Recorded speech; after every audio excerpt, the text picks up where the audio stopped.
High Admiral Zeftul stood frozen before the strategic command center of the Imperial Citadel, staring at a tactical display that made no sense whatsoever.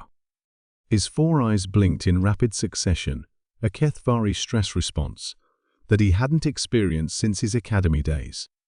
"Run the scan again," he ordered, his voice carefully controlled despite the growing panic in his chest, "and triple-check the sector coordinates." Commander Vexara, his chief intelligence officer, manipulated the holographic controls with trembling appendages.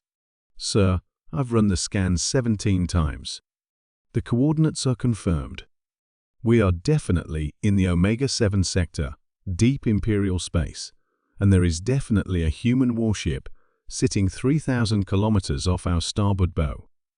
Zeftul felt his breathing spiracles contract. This was impossible. Not difficult, not unlikely impossible. The Omega-7 sector was located in the heart of Imperial space, over 15,000 light-years from the nearest human colony. More importantly, it was surrounded by a gravitational anomaly field that made hyperspace navigation lethal for any species except the HFY, whose ships were specifically engineered to handle the complex spatial distortions. "Confirm the vessel's identity," he commanded, though part of him hoped his sensors were malfunctioning. "Positive identification, sir. Hull configuration matches human military design. Energy signature is consistent with Terran fusion technology. I'm even detecting atmospheric composition compatible with human life support." Admiral Zeftul looked around the command center, seeing his own confusion reflected in the faces of his senior staff. The Omega-7 sector wasn't just deep in Imperial territory. It was considered the most secure region in the galaxy. The gravitational anomalies that surrounded it were so complex that even Imperial navigators required specialized training and heavily modified ships to reach it safely. "How long has it been there?"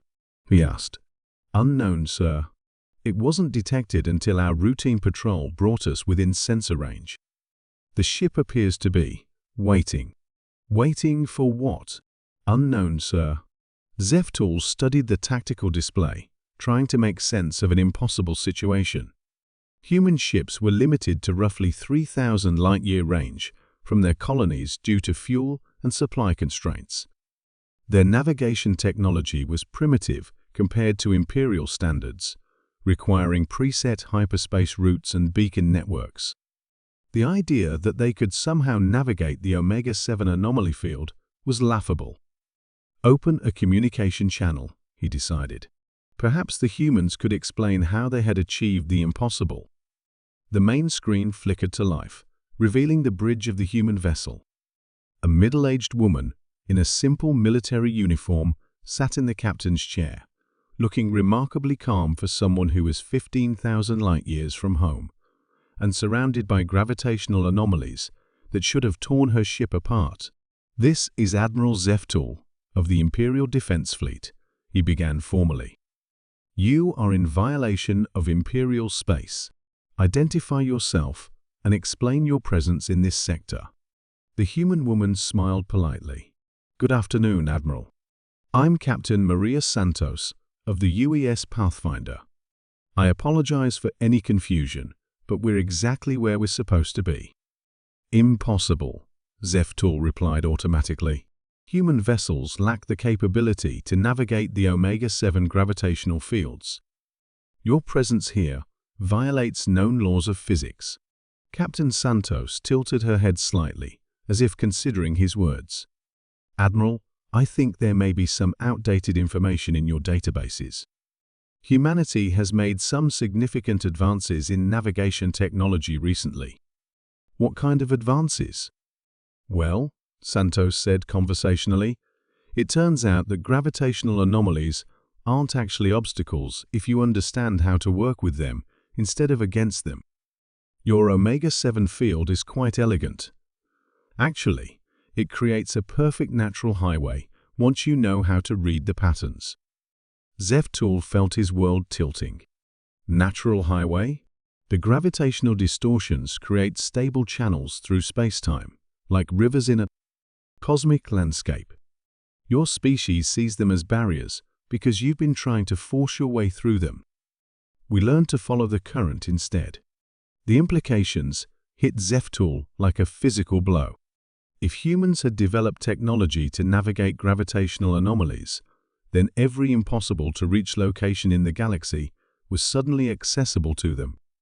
Secret Imperial research stations, hidden military installations, private retreat worlds for the elite, all of it could be compromised. "That's not possible," Commander Vexara whispered. "Our scientists have studied those anomalies for centuries.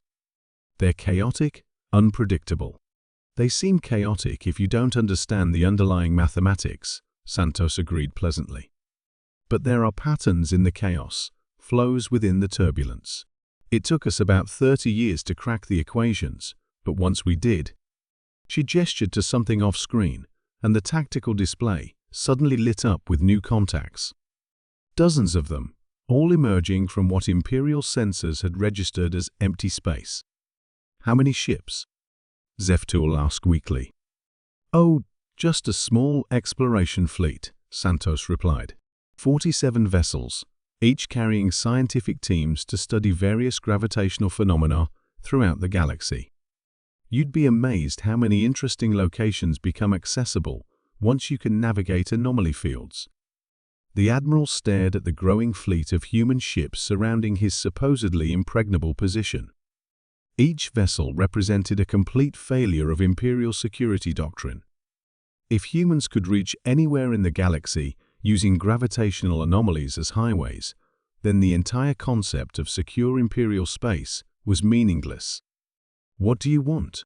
he asked quietly. "Actually, we're here on a scientific mission," Santos explained. "The Omega-7 anomaly field is particularly fascinating from a gravitational research perspective. We're hoping to establish a permanent research station to study the phenomenon more closely." A permanent research station in the heart of Imperial space. Well, yes, though I suppose Imperial space is more of a political designation than a practical one, isn't it?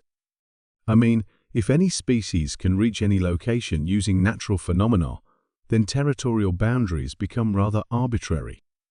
Zeftul realized that Captain Santos had just casually dismantled the foundational principle of galactic politics. If location was no longer a factor in strategic planning, if any species could reach any destination, then the careful balance of power that had maintained galactic stability for millennia was suddenly meaningless. "Admiral Commander Vexara," whispered urgently. "Imperial Command is requesting immediate status reports. They're detecting human ships in 7 other secure sectors. 7 other impossible locations." Zeftul felt the weight of a changing galaxy settle on his shoulders. "Captain Santos," he said finally, "I believe we need to discuss new diplomatic arrangements." "Of course, Admiral," she replied pleasantly. "Though I should mention we're not the only ones who figured out gravitational navigation. The Zenthari have been experimenting with similar techniques, and I believe the Altarians are close to a breakthrough as well." As the transmission ended, Zeftul stared at the impossible fleet surrounding his position and realized that the galaxy had just become a much smaller, much less predictable place. The age of secure borders and unreachable sanctuaries had ended the moment humanity learned to ride the cosmic currents instead of fighting them.